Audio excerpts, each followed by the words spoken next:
আমার পছন্দ অপছন্দ তো কিছু আসে না। আপনার সাথে তো আমার এমন কোনো সম্পর্ক নেই যে আমাকে বিয়ে করতে হবে। আমি জবাব চাই।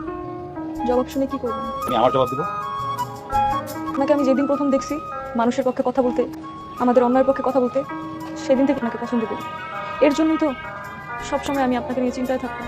আলহামদুলিল্লাহ, দিন কবুল বলে কলমা পড়ে বিয়ে করছি। আমি আমার বউরে বিপদের মধ্যে রেখে কোথাও যাবো না, সেরকম মাথা না। আপনি কি আমাকে স্বেচ্ছায় বিয়ে করছেন? আপনাকে বলেছিলাম না একটা কথা, কথাবার্তা একদম আমার মায়ের মতো। সেদিন আমি ভেবেছিলাম এই গ্রাম থেকে যদি সুদখোর মহাজনকে বিদায় করতে পারি, সেই দিন আমি আপনাকে বিয়ের প্রস্তাব দেবো। কিন্তু আমি তো বিদায় হয়নি। বিদায় হয়নি তো কি হতে হবে, এখন হবে। চলেন আমার সাথে। আরে কোথায় যাব? মহাজনকে আজকেই গ্রাম থেকে দেবো। কিভাবে? তার বাড়িতে যদি এখন আমরা যাই তাহলে তো অনেক বড় বিপদে পড়বো। মহাজনের স্ত্রী অনেক বিপদে আছে, তাকে রক্ষা করতে হবে। তার স্ত্রী আমাদের বিয়েতে সাপোর্ট করছে দেখে সে আমার মধ্যে আছে।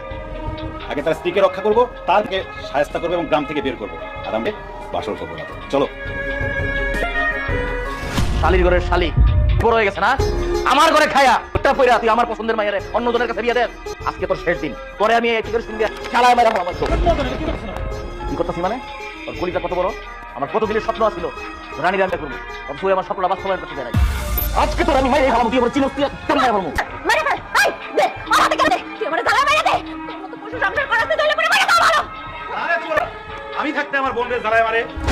মাইসুস ভাই দেখ আমারে কেমনে মেরে ফেলানোর চেষ্টা করে। মাজন আবু রাজারে ভাইটাকে কেন? ভাইরে ভাই ডাকবে না ডাকবে, আমি ওর মামাতো ভাই ইন্সপেক্টর সন্দেহ হয়েছিল। মহাজন নিজের স্ত্রীকে হত্যা এবং অবৈধ সুদের ব্যবসা করার জন্য তোমাকে গ্রেফতার করা হলো। পালানোর চেষ্টা করে লাভ হবে না, সব ব্যবস্থা করেই ঢুকছি। বাড়ির চারপাশে পুলিশ ঘেরো আছে। হ্যাঁ, বুবু আমাকে 2 মাস আগে সবই খুলে বলছে। আমি আসলে সিভিল এই গ্রামে ঢুকি একটু দেখার জন্য তুই কত খারাপ। আমি যা ধারণা করছিলাম তুই তার থেকেও খাও। শুনতে আবার ভালো হয় নাকি? রাজা ভাই আমি অনেকবার খাই না, সুদ খাই না, সে সুদ তো খায় আবার মদও খায়।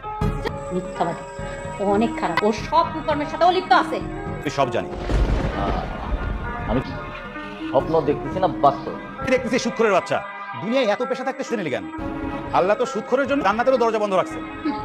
এরকম খারাপ মানুষের বুঝলাম না, তুই তো জাহান নাকি পাবি না। আমি কিন্তু তোমার স্বামী, কথা করে দেবো। আমার বোনটা তোর কাছে রাখবো না। লোকাল থানারে সবই বলছি আমি। তুই এখন থানায় যা, বছরের পর বছর জেলে পস্তাবি। খুব ভয় পেয়েছি, মানে এত বেশি ভয় পাইছি খুব আমার কথাই বেরিয়েছে না। নে নে আমার গ্রেফতার করে। একটা কথা মনে রাখিস, আকাশের যা আইনের কত ধারা।